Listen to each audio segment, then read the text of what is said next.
Okay, so Division 2 has been out for everyone for a week now, and getting in on the 12th, I've been able to spend over 50 hours with the game and explored pretty much everything the game has to offer. Because of this, I'm rather comfortable with reviewing the game in its entirety. So, let's get into it. First off, I want to start with the story. The story is actually good. Just to make it clear, it's nothing in the lines of a good single-player game. But in its style, it fits.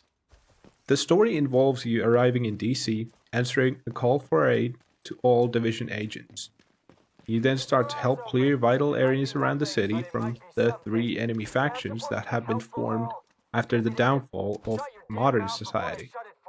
Those 3 factions are the Hyenas, who are just these people focused on surviving by any means necessary and causing anarchy around them.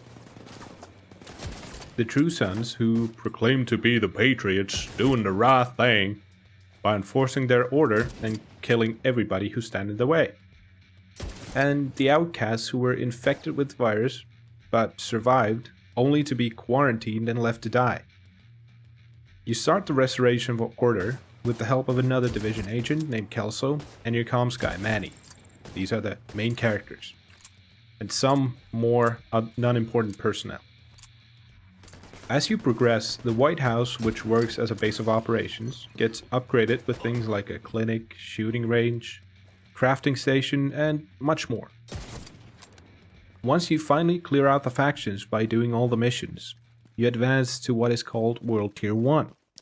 This means you've reached the turning point from leveling to the endgame. The beginning of World Tier 1 shows the arrival of the Black Tusk, which is a private military contractor that seems to have come into town for an unknown reason. The focus is a little less on the virus than in Division 1, and it works really well, showing off more of the aftermath and the organized society fighting back at disorder. It's a cliché, yes, but in this game it works well. I would describe it as something of a pseudo-serious story. By that I mean that to the naked eye, it looks like a serious story, but upon a closer look, you can notice that it's made in a tongue-on-the-cheek sort of way. In my opinion, for Division, it's perfect. After completing the story, like I said, you move on to the endgame. And I must say, compared to any other looter shooter released before, Division 2 blows them out of the water. The amount of content in the game is amazing. When you're leveling, you had story missions, side missions, control points, random world events, and collectibles.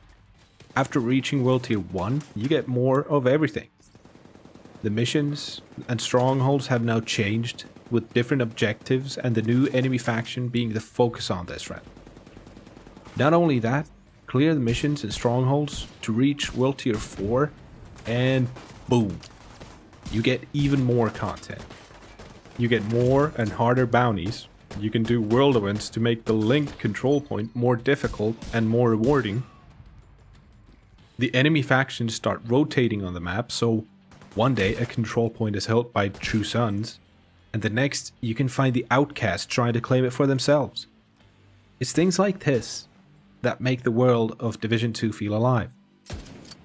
And if you manage to do everything the game has to offer right now, there is a lot of more content in the horizon, with more world tiers in free content updates. The game already teases you with World Tier 5 changing things once more from the current maximum of World Tier 4. I personally can't wait to see what they have come in our way, since I have enjoyed every second I've played so far, and I especially want to see what they can come up with for the raids that are promised to be here soon. Now, a huge amount of content means very little if the gameplay is boring or unsatisfying. Once again, no worries. The movement in the game hits the nail right on the head. Everything from the animations being top-notch to the snappy cover mechanics, the Division provides a fantastic balance between gunplay and strategic movement. course, I'm not mentioning the facial animations in the world. Those things are hard to look at. But in the game, you can't just blindly rush enemies, especially on the higher difficulties, since the enemies will melt you down super fast.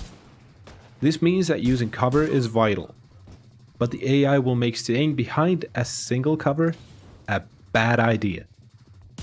The AI will constantly throw grenades at your location, or try to flank you, or send drones, or explosive RC cars, or drones, or the melee enemies will just come straight at you. Sure, the AI has its dumb moments, but we're not there yet with AI for it to be perfectly smart at all times. I honestly think that the smart mechanics that the AI uses is some of the top tier AI in games at the moment. I also absolutely love the way Ubisoft has managed to balance the health pools of the enemies to be right on the money, with them being able to take a good amount of beating, but not feeling too bullet spongy. Of course, the health pools differ with the amount of people in your party, but it just makes it clear that with 4 players, group members need to pick their targets correctly. Also, I have to add that the way they made the big, heavily armored enemies is brilliant. You need to first dish out a lot of damage on any part of the armor to break that part off. After it breaks, it stays broken, and you can do a lot of damage to the flesh that is real now. It feels tough, but it really works. No shield or armor regeneration here. Dish out the damage, and you're good. Now, speaking of dishing out damage, do you get offered enough tools for the job then? Absolutely. For weapon types, you have rifles, assault rifles, marksman rifles, LMGs, submachine guns, and shotguns. And within all of those categories, you have a nice amount of variation between the guns themselves. For example, marksman rifles, which are the snipers, can be like the Mark 20 and have a big clip, a higher rate of fire, fast reload, but lower damage. It's a semi-auto. Or the Model 700 that has high damage, only a few rounds in the mag, slower rate of fire, and slow reload due to having to put each bullet in the gun individually. It's a bolt action. Besides those two, there's everything in between. Not only do you get a nice amount of options for the guns, you have a big variety of attachment options, although of course some weapons have more options than others. There are scopes, grips, muzzles, magazines, lasers, and all of them have an impact on the weapon's stats. And seeing that all attachments increase something but also decrease something else, you really want to pay mind to what combination you make. So if the weapons are extensive, what about the gear pieces then? Just as good. The large amount of gear sets in the game divided by manufacturers all offer different improvements. And not only that, you get a set bonus from having 1, 2, or 3 pieces from the same manufacturer at the same time. So with 6 gear slots, you can have 2 full set bonuses at the same time. This really provides you with plenty of options on what you want to focus on. So with the gun and gear customizations, you can definitely create plenty of builds in the game. And in my opinion, this is crucial for the longevity as we move ahead with Division 2's Games as a Service model. Now, speaking of builds, I feel like I need to address the OP sniper and SMG builds that have already been found. It's all good when you can create such powerful builds in PvE that make you able to dish out ridiculous amounts of damage. But the problems arise when those builds transfer over to PvP.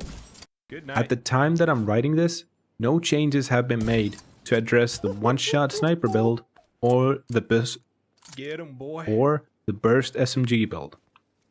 These builds are ridiculously powerful, with the sniper build being able to one-shot anyone, any player from full HP no matter where you hit them.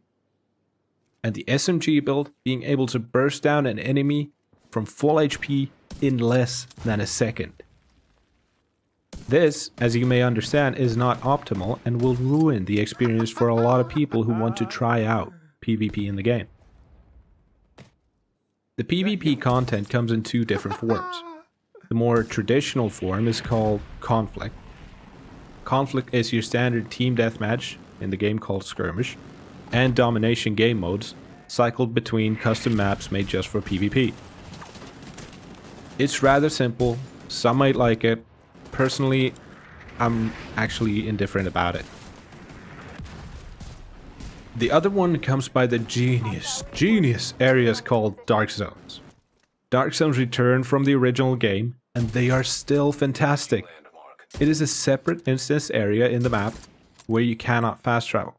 You have areas called landmarks that you need to clear from NPCs, which can then drop contaminated loot. This loot you need to take to an extraction site, where you must summon a chopper to come pick up your goods. Sounds simple, right? Well, while you're running around, Dark Zones are the only place where you can run into other players in the open world. The idea of the Dark Zones comes into play in the form of rogue status. Any player can, at any time, go rogue. This means that said player can now attack other players and upon their death, steal the contaminated items the player had not extracted yet. Of course, non-rogue players can defend themselves. Rogue status doesn't necessarily need to be activated on its own though, because doing certain activities in a certain way will activate rogue status automatically. And you cannot deactivate rogue status. If you go rogue, you need to be ready to fight, because other players can see your nameplate more clearly when you go rogue. And if you want to go back to being a good guy again, you need to wait for the rogue timer to run out.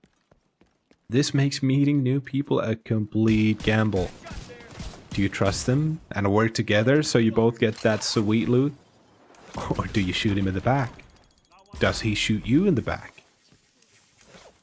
It's a really good mechanic and I love it to bits.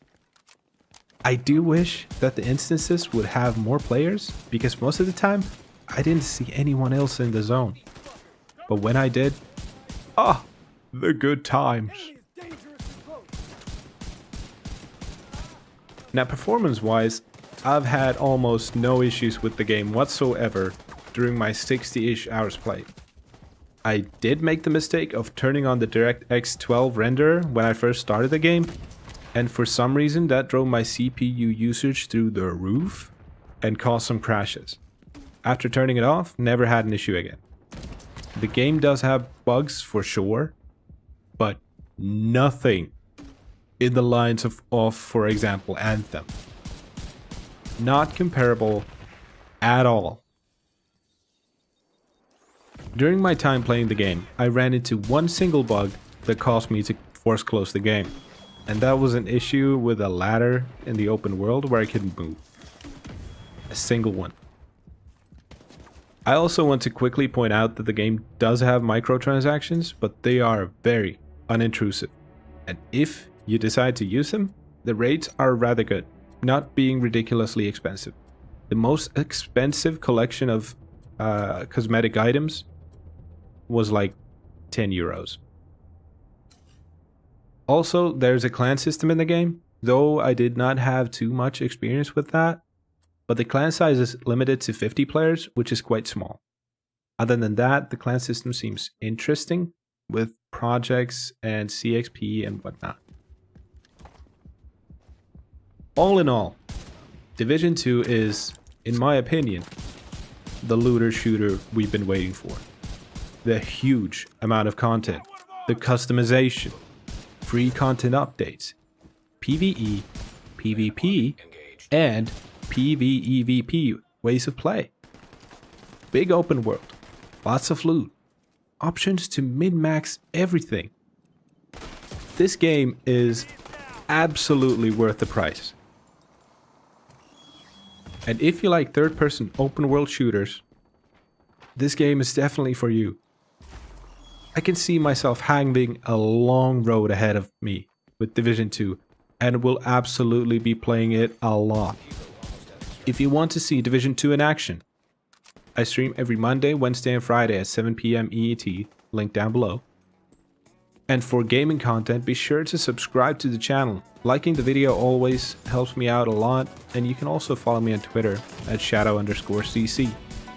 And I'll see you guys next time. Let's go play Division.